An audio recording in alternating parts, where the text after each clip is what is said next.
We're also going to make sure that they don't have barriers stopping people. You know, you've seen the areas where they actually have food, and the people are screaming for the food in there. এবার গাজায় আসলেই অনাহার চলছে বলে মন্তব্য করেছেন মার্কিন president Donald Trump.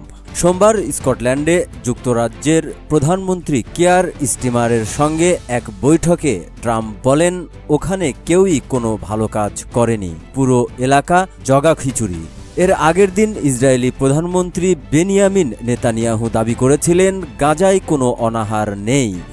Al Jazeera বার্তা সংস্থা রয়টার্স সহ আন্তর্জাতিক গণমাধ্যমগুলো এ খবর জানিয়েছে। স্টারমারের সঙ্গে বৈঠকের আগে সাংবাদিকদের প্রশ্নের উত্তরে ট্রাম্প বলেন, কিছুদিন আগে টেলিভিশন সংবাদে আমি গাজার একদল শিশুকে দেখলাম, তাদের খুব ক্ষুধার্ত দেখাচ্ছিল।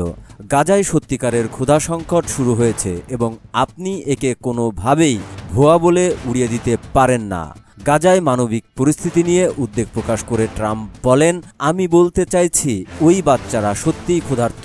আমি চাই নেতানিয়াহু নিশ্চিত করুক যে তারা খাবার পাচ্ছে এবং আমি নিশ্চিত করতে চাই যে তারা খাবার পাচ্ছে।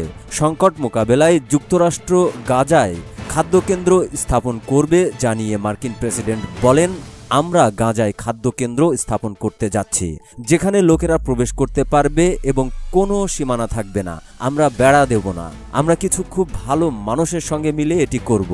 রবিবার ইসরায়েল জানায় 10 ঘন্টার একটি সামরিক কৌশলগত বিরতি চলাকালে 120 ট্রাক সহায়তা সীমান্ত পার হয়েছে এবং জর্দান ও সংযুক্ত আরব আমিরাত বিমান থেকে 28টি খাদ্য প্যাকেজ ফেলেছে।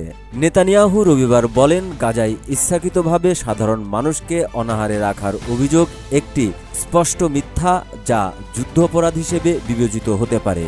অথচ ইসরায়েল আন্তর্জাতিক সংবাদ সংস্থাগুলোকে গাজায় স্বাধীনভাবে প্রবেশ করতে দেয় না, যার ফলে বাস্তব পরিস্থিতির নিরপেক্ষ যাচাই খুব কঠিন হয়ে পড়ে।